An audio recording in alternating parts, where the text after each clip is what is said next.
So there's sort of a fluid relationship. My art is sort of a release from architecture.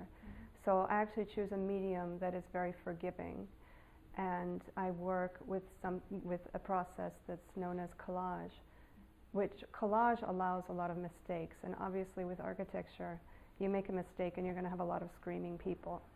So while I have to be very precise in architecture, and it's very exacting and very demanding, I choose collage because when you make mistakes, you work it into a piece.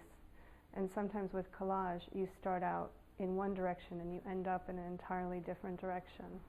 So I really enjoy it for that reason. So it's actually the total opposite of architecture in some ways. While the creative process is the same. With architecture, you have to start with a premise, a schematic, and you have to carry it through. So that's the same with collage. So in that way, they share common ground.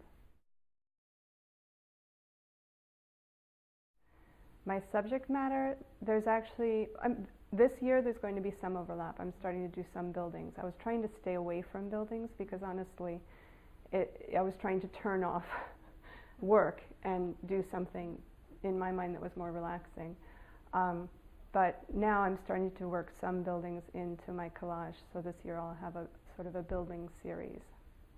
But I wasn't going to be that literal in that I'm an architect who does art about architecture. To me, that just seemed so obvious.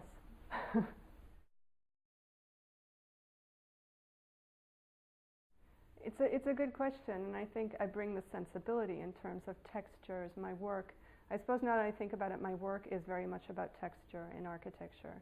So I like layers, and I'm not about really simplicity. It's about layering many things on, and I suppose that's kind of where the common ground is with collage.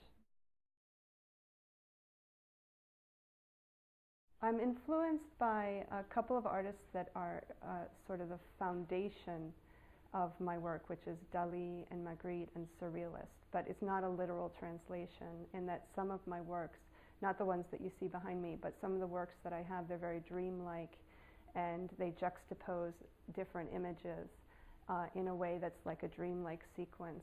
So I like bringing that in. I'm influenced by many artists, but I'm also very influenced by my inner world in that many artists have a very strong inner world, as I do.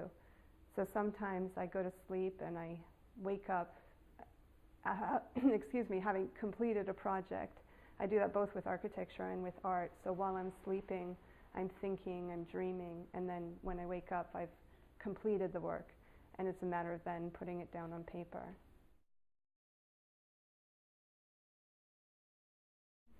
This is the Peonies and Rose series, and a lot of people, I brought this particularly because a lot of people are interested in this series. And I don't tend to stay in one genre from year to year or from moment to moment. I can move from one series to the next. So much like Picasso had his blue period, I've had many periods and phases.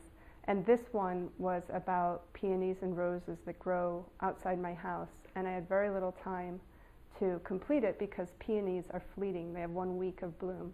So as I was sketching, I had just 1 week and they died. So I had to sketch very fast and work very fast. And these are done on paper bags, which is essentially the most common product that I thought you could find. And the idea was to elevate it to the extraordinary or to the level of art. So this is the Mackintosh series, which was one of my phases, and it's based on Charles René Mackintosh, who is a Scottish architect, and it's based on his stained glass windows. And as you can see, it has many recycled products and papers in it, including the paper bags, but as well as handmade papers.